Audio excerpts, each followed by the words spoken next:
A serious risk that we have in any online system is attackers attempting to brute force authentication implementations. So what I mean by that is just logging in over and over and over again, or at least attempting to log in with the same username and just iterating through passwords. Now they may pull those passwords from other breached systems.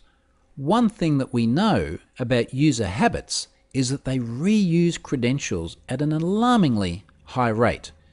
If you can find a public dump with clear text credentials or weakly secured credentials, say by a poor hashing algorithm, and you can get the plain text of someone's password, there's a very high probability that you'll be able to use those same credentials on a totally independent service.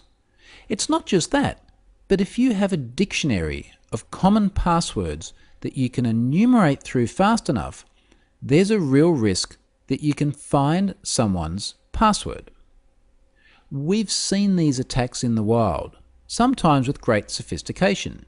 GitHub recently had a series of pretty severe brute force attacks via botnet, so a distributed army of machines controlled by attackers attempting to log in to different accounts from all corners of the world.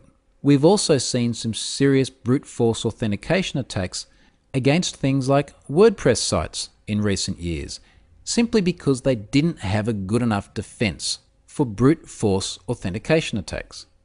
Let's see how this app fares. I'm going to jump on over to the Composer. We just tried logging in before. In fact, we logged in successfully. I'm going to drag that login request over into the Composer, and I'm going to change my password. We'll just change it to foo. That's an invalid password. If we now attempt to log in, and we take a look at that response, go to our inspectors, look at the raw response, we just get a null JSON body. We can see the difference to a legitimate logon quite easily if we scroll across so that we can see the body column. Here's our earlier response, 117 bytes. That was a legitimate logon, and it returned a nice JSON body. Here's one that failed, only 4 bytes. It's null. Now if we jump back over to the Composer, we can test for brute force protection just by doing this. Click, click, click, click, click, click, click, click, click. We keep trying to log in. We keep getting a response of 4 bytes. We can sit here and do this all day. Keep going, keep going. We're going to see if at any point the server perhaps responds in a slower fashion or has a totally different response altogether.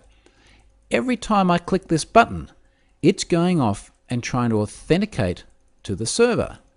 Now eventually, we might try the correct password again, just to check the account hasn't been locked out or suffered any other adverse impact as a result of us trying to brute force it.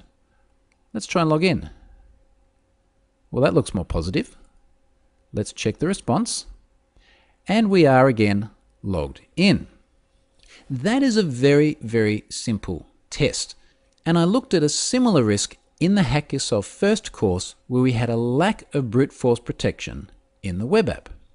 I'm showing it to you again now because APIs make this risk even easier for attackers to exploit.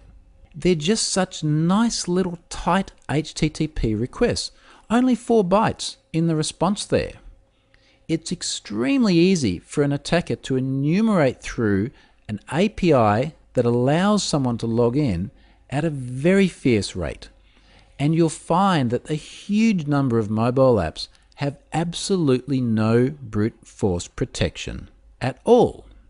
Now, if you want to get into detail about what are good brute force protections, go back to the Hack Yourself First course and have a look at the suggestions that I make there. I won't repeat them all here in this course, but I did want to show you how easy and how fast it was for me to continue just to hammer that service with invalid credentials. If I can make enough requests fast enough, sooner or later, as an attacker, I'm going to find the password of a significant portion of the users in this system. So do check your apps for brute force protection on login APIs.